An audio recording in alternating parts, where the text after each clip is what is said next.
Good morning. Very AM morning. Was woken up by, I don't know about other mediums, but I get a lot of stuff from songs.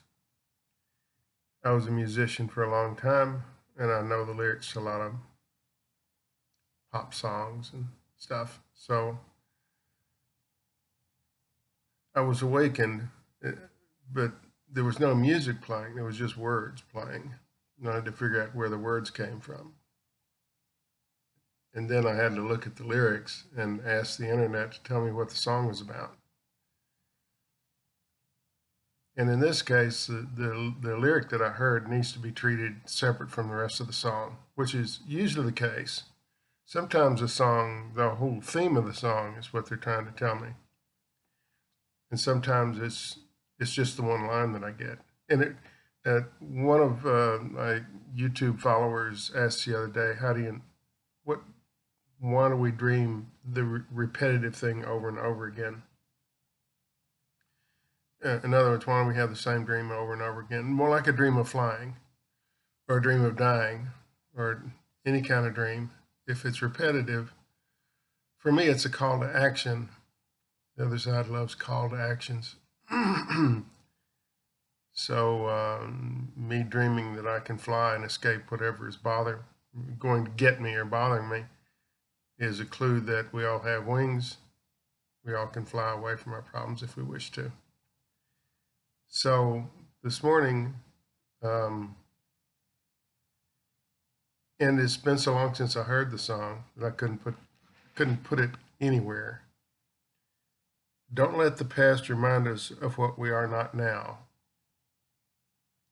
Now, it comes from a song, Judy Blue Eyes, which is a love song to Judy Collins. Stephen Stills, I guess, was dating Susan Collins, and they had broken up. It almost sounds like a throwaway line. A lot of artists, when they write pop songs, they put lines in there that don't make any sense. John Lennon did it a lot. He just liked the sound of the words. It was a throwaway. Didn't really mean anything, and yet years and years later, people have assigned meanings to it. Paul Simon was known to just put a lot of throwaway lyrics. It just rhymed, it fit the little thing and sounded right, but it didn't enhance the song any and move it forward in some way. So this is a lyric that we're to take out of context. Just suck that right out and interpret it in some way. And looking for an interpretation of the song, it's a love song, did not help me find any meaning to the lyrics that I was hearing that I didn't know were lyrics. It just sounded familiar to me. And I kept hearing it for about an hour, and finally I had to get up. It's a video, guys. It's video morning.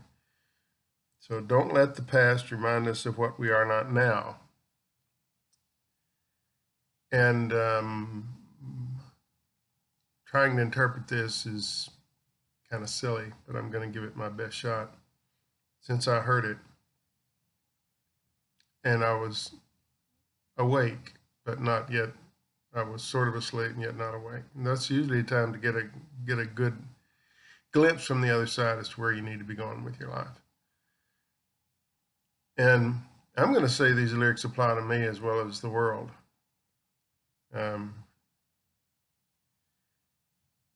At some point, we have to stop looking to the past to define who we are.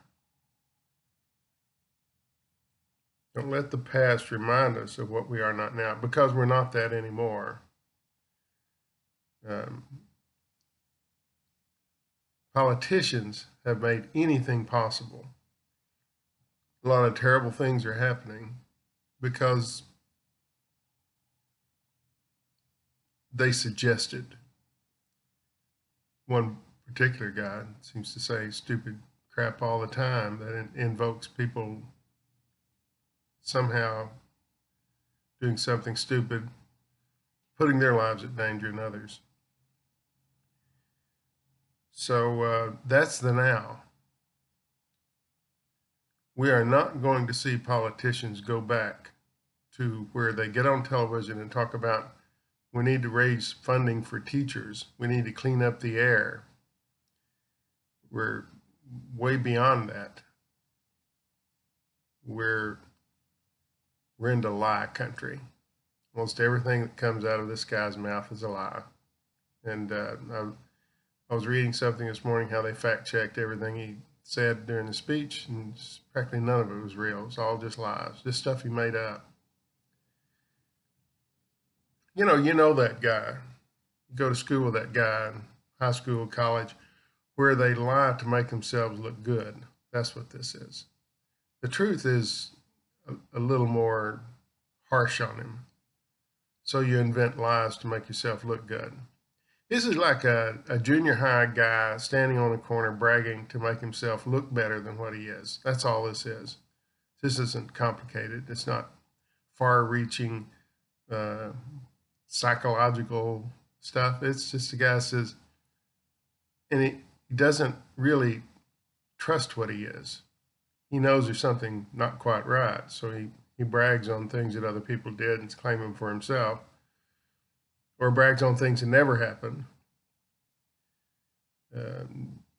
Brags on a college degree that he wouldn't have if he didn't hire some guy to take his ACT for him. If you ever take an ACT, they're not easy. Particularly, they're not easy. I don't think I scored very high on mine. So Wharton College would not invite me to be a student. They would say, no, thank you. You're about a C student, and that's not what we're looking for. Anyway, and we're in a sort of a limbo here now where things have gone so far, and all the politicians following these politicians are going to be loud, in your face, and full of lies. That's the future of politics. Because the guy that waves his arms around and does this, he gets the most attention. The guy that tells the biggest lie gets the most attention. So look forward to that in politics. People will claim things for themselves, like they invented the light bulb. Yeah, I was home alone one night and it was late and I kind of got dark and I ran out of candles, so I went out in the shed and I invented the light bulb. No. But it's particularly men that do this. Women don't tend to puff themselves up with lies to make other people think more of them. It's men in our frailty and longing to be something that we're not. That's part of it. We haven't done well in life, so we pump ourselves up. And all guys lie in that respect. Yeah, I saved a whole platoon of men. I was coming down a hill and I instantly saw, no. He was just one in the pack of thousands of other people and had no involvement in it. But he chooses to attach that to himself to glorify his existence because he feels insignificant. That's this guy. He feels like he really hasn't done anything, and he's ridden on the coattails of others and not done a good job of it. All he had to do was hold on to them. He didn't do that well either. So we're in a moment of big changes worldwide, certainly local, and we're not going to go back to the way things were. So don't let the past remind us, sort of haunt us. Well, and again, I hear this from men mostly. I remember when a Coke was a nickel. You took the bottle back and you got 2 cents back. So that meant the Coke cost you 3 cents. Yeah, but what is a Coke now? So don't let the past remind you of, because we're not living in the present. We're living in some past existence. My wife and I were talking about cloth the other day. I know that sounds strange, but I don't remember in what context it came up. That talking about used to make curtains. I said, yeah, I had those. We were talking about sewing machines. I know. We had a strange conversation. Oh, we were talking about sewing machine that you could go buy a few bucks worth of cloth and sew it at the bottom and sew a loop in the top, just two little things, and you had curtains. You put rods in the top and hung them, and they looked perfectly acceptable for a few bucks. And now they're making them for less than what you can make them yourself. So it's sort of changed, but we were reminiscing about it. We were letting the past remind us of what we are not now. We're a different breed of people now. And I'm afraid it spread worldwide for no reason really, but there it is. Something uniquely American is now people in other countries are killing themselves over it, and it's not even their deal. But living in the past will not get us through this. In order to find our navigational legs through this disastrous period in history, we have to forget about the past. Those days aren't coming back. Economic growth, gross national product, all these things that we tout and they're all over the news every night, and the stock market's up 0.4 thing. No, none of that's real anymore. And one of my guides said, moment to moment, that's what we need to be living. Try not to think about what the future could be or might be, or the future might go back to the past. It never goes back to the past. You might have some elements of that in the future, but mostly the past is the past for a reason. We've taken a sharp right-hand turn that we probably wouldn't have taken had politics and COVID-19 collided.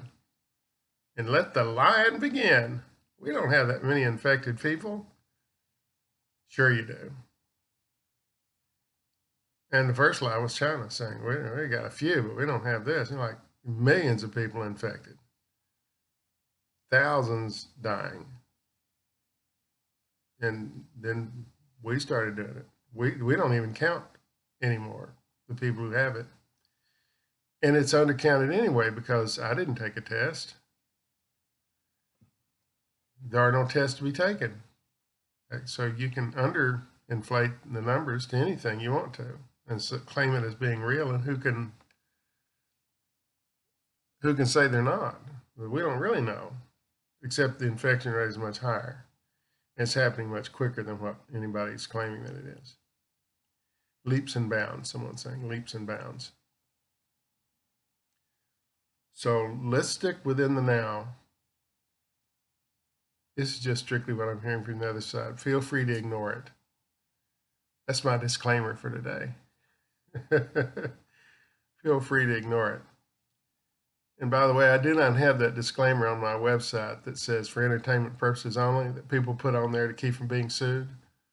I don't have that. I believe that if I were drug into court, I could read everybody one at a time within that building and prove that I do what I do. It's not entertainment. If it turns out to be entertainment, and it can be entertaining, gallery readings are often funny and entertaining, but the large majority of it is not. So let's live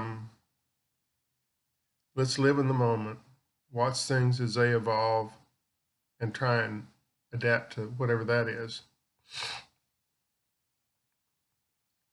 And don't put too much faith in your financial advisor. Sorry, that's just the way it is. We've had some of that going on here where financial advisors are half my age trying to tell me what to do with my money, and they want you out there and risky stuff because then they make money, and they say, why would I do that? Because they're still in the past thinking that the world's about money. And for me, it's not. Maybe just for me. Anyway, don't let the past remind us of what we are not now. Crosby, Stills, Nash, Judy Blue Eyes. It's a great little song in its time. It's really a love song of some sorts. But I just heard the lyrics. I didn't remember the song. And as I was walking around in the dark in the house, and I do that sometimes, I don't want things that I see to impinge upon the meditative thing that's going on. Then it sort of became clear, and I had to put it on the computer, and up it popped Judy Blue Eyes. Well, I'd have never guessed that. So hang in there, live in the moment. Don't reminisce about when Coke was 5 cents or when there weren't riots in the street and people weren't killing each other, because that's our present. We'll get through this if we do that. We want to live in the past. There's nothing there for you right now. And some things in the past may reoccur, but not the same way. Things never do. They're always altered in some way. So thanks for watching. I'm surprised at this video myself. No fear, no regret, no anger. Thanks for watching.